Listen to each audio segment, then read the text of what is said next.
À 10 jours du second tour, les ministres du président candidat mènent la campagne jusque sur le terrain de la ruralité, à l'instar d'Olivier Dussopt, ministre délégué chargé des comptes publics, qui s'est rendu ce jeudi dans le Gard.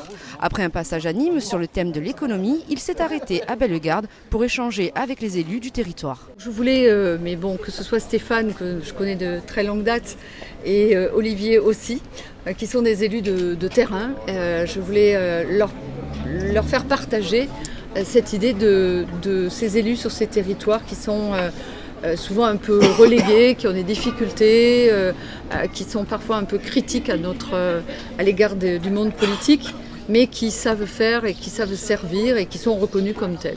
Et donc Roanne en est une illustration. Un territoire qui, au premier tour de la présidentielle, a placé Marine Le Pen devant Emmanuel Macron.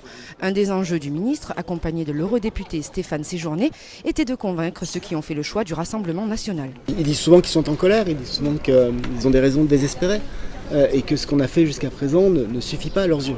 Et c'est la démonstration qu'il y a encore du travail. Les réussites qui ont été celles du quinquennat passé, la baisse du chômage, la baisse de la fiscalité, le fait que l'emploi reparte dans notre pays, sont des réussites importantes, mais qui en appellent d'autres. Je fais partie de ceux, et c'est la caractéristique de notre majorité, qui considère que chaque réussite est un socle pour construire un nouveau progrès. Et donc oui, il y a du travail. L'objectif n'est pas de dire que tout est parfait. Si tout était parfait, si tout était fini, d'abord, nous n'avons pas besoin d'être là pour être à nouveau en campagne.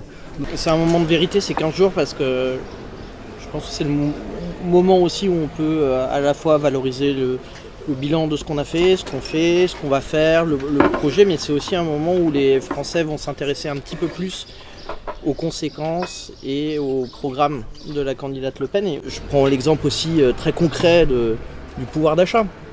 On a mis en place un bouclier sur notamment l'énergie et le prix de l'électricité en France, qui nous a ramené à des niveaux, si je fais des comparatifs européens, à des niveaux d'inflation, notamment sur les questions d'énergie, qui sont bien inférieurs à ce que vivent mes collègues européens au Parlement européen quand on discute. En Espagne, c'est plus de 10% d'inflation sur l'ensemble des prix, en Italie, en Allemagne. Et donc il y a eu un travail qui a été fait, il faut qu'on puisse le valoriser.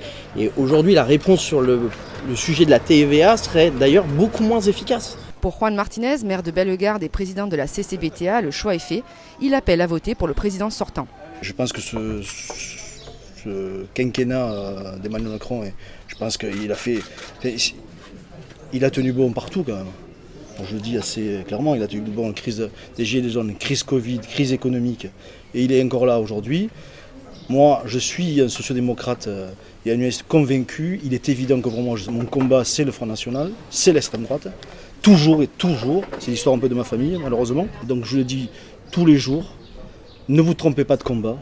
Bien sûr qu'il faut interpeller les politiques, il faut qu'on prenne en considération les gens qui ont des plus bas revenus. Il faut vraiment avoir un soutien.